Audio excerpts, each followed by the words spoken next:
Hey y'all, this is Chris with OneSupport.com. Today I wanted to start a new series called One Support Gaming. This series is designed to help improve your gaming experience. Now, I can't promise that I'm going to improve your KD or help you land that trick shot in Rocket League, but I can provide tips to help your overall experience and satisfaction level improve, hopefully. So today, I wanted to unbox and review a new gaming monitor. This is my old gaming monitor. I've been on this one for about 5 or 6 years. This is an Asus monitor, 1080p, 2 millisecond response time, 24 inches. I don't remember the refresh rate on it, but as you know, anything that's 5 or 6 years old with technology is going to be pretty outdated. So I went ahead and got myself a new gaming monitor. Now, there's nothing wrong with this monitor, really. It's been a great monitor for the 5 or 6 years that I've had it, and it still works perfectly fine. However, I wanted to improve my experience a little bit, so I went ahead and bought a new monitor with a better response time, better resolution, and better refresh rate. This is the ViewSonic Elite XG240R gaming monitor. It's a 24-inch monitor. It's LED. I purchased ViewSonic based on the recommendation of one of my favorite streamers and YouTubers. If you play Destiny and you watch Destiny videos on YouTube or on Twitch, you might know of True Vanguard. He's actually sponsored by ViewSonic. So based on his recommendation, I picked up this monitor. I picked up this monitor on Amazon for $233. I'll have that link down below in the description. It is regularly priced at $260, but I picked it up on sale for 10% off. So you can see here that this monitor has the AMD FreeSync, which is really useful for first-person shooters. It has a 144 Hz refresh rate, 1 millisecond response time, and this one has a 1920 by 1080 resolution. Well, let's go ahead, open it up, and take a look at it. You have your HDMI cable. You have your quick start guide. You have the base stand for the monitor. You have your power cable. And you have your display port cable. Right here you're going to have the display stand that goes from the base to the actual display itself. And you have your actual display. Okay, so if you've ever seen any of my other unboxing and product review videos, one of my favorite things to do is actually try to get everything set up without using a quick start guide or instruction manual, just to see how easy and intuitive the process is. This video is no different, so let's get started. The first thing I'm going to want to do is actually take out the base stand for the monitor.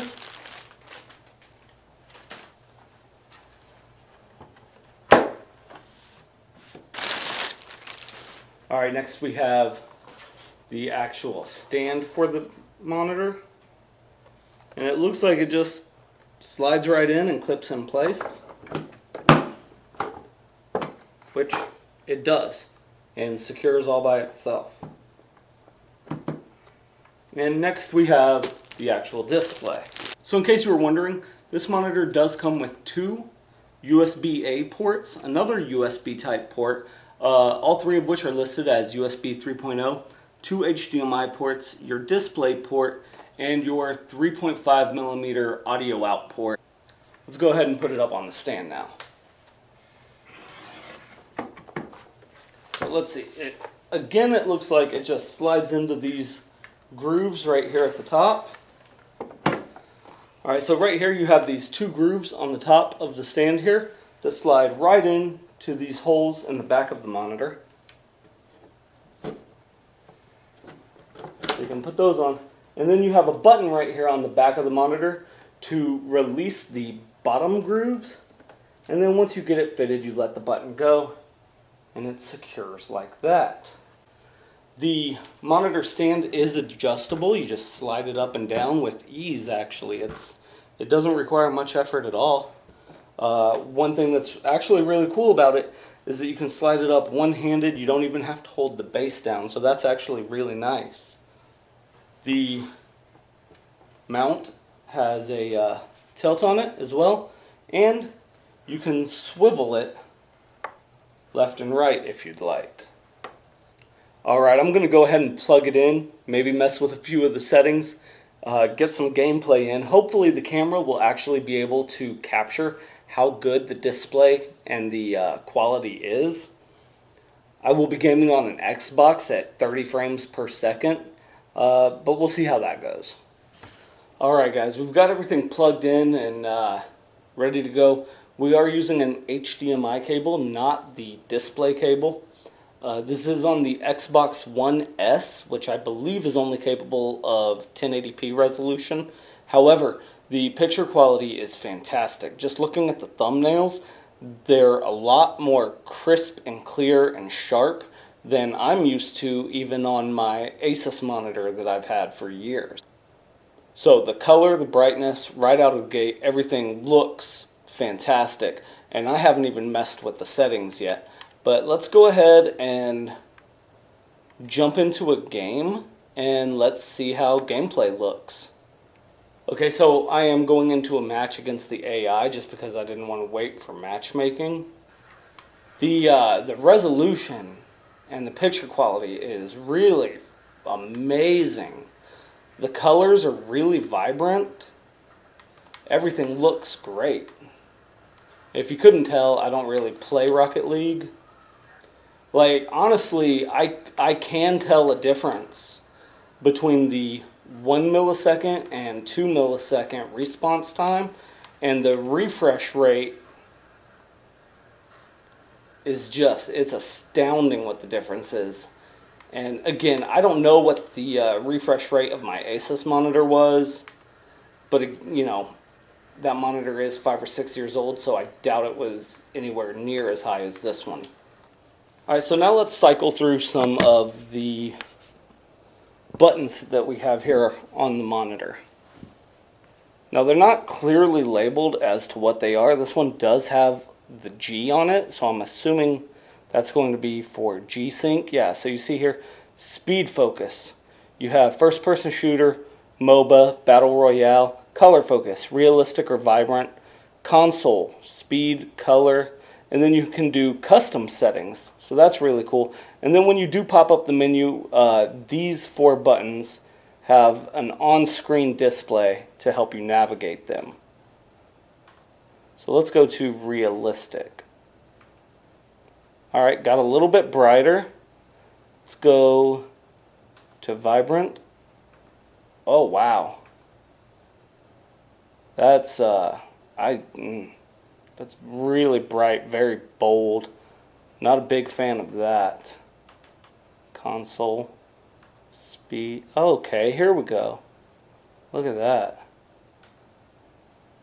Alright, so let's see what some of these buttons do when you're not in the menu. Okay, game settings. Here we go, let's go. Input, HDMI, display port, view mode, standard, movie, web, text, Mac, mono, audio adjusting. Your setup menu, you can do language select, resolution notice, or boot up screen, all kinds of settings here, which is really, really cool things to play with here. Okay, so you can limit the refresh rate if you'd like. Not sure what the benefit to that would be. Let's go down to the free sync. It is off. I am going to set that to on. And then we'll go back into the menu.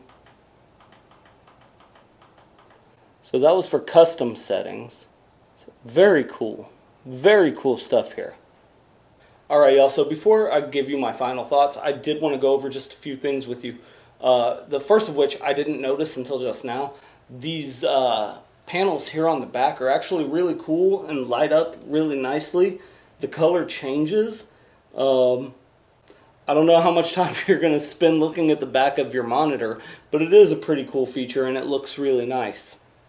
The other thing I wanted to show you is that the stand, not only does it rotate left and right and you can tilt it up and down, you can actually flip your monitor around to go portrait style. This wouldn't really be used so much for gaming. It'd be more for editing, web design, things like that. But it's a nice feature to have on the stand for sure. And the other thing I wanted to go over is that I am using the HDMI cable, not the display port. The Xbox doesn't have a display port on it. But even though we weren't using the display port, we were using the high-speed HDMI cable. The resolution, the picture quality, everything was fantastic. Alright, so my first impressions, the monitor was easy to set up. Again, I did it without any instructions or without the quick start guide. It was easy and intuitive for the actual physical setup process. The cable that I said was an HDMI cable was not. It was actually a DisplayPort cable. The Xbox One S does not have a DisplayPort on it, so we were using HDMI and the picture quality was still fantastic. Also, I believe the One S is only capable of 1080p resolution, not 4K, where the One X is capable of 4K resolution. I do have a One X at home, and I'm excited to take this thing home and get to play on it. Another thing I really liked about it was the menu navigation was easy and intuitive. You could customize your settings, which was really cool.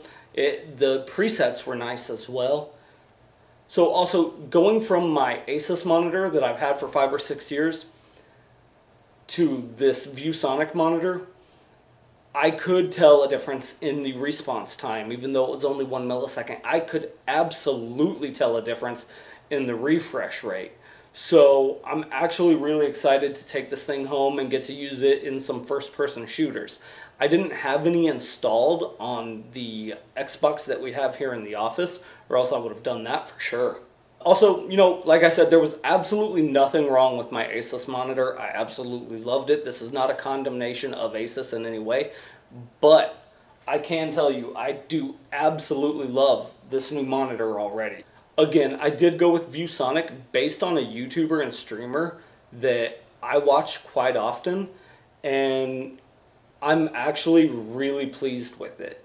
So actually, the only negative thing I can even think of to say about this new monitor is that it didn't come with any stickers. I like actually collecting stickers when I buy new tech. So ViewSonic, if you happen to see this and you want to send me some stickers, you can find me on Twitter at EldridgeChris1. So y'all, that's all I have for you today. I do hope you enjoyed this video. I'm really excited to actually take this monitor home and get to use it. If you have any questions on how else you can improve your gaming experience, feel free to visit us at onesupport.com or give one of our technology advisors a call at the number on your screen. Thanks for watching.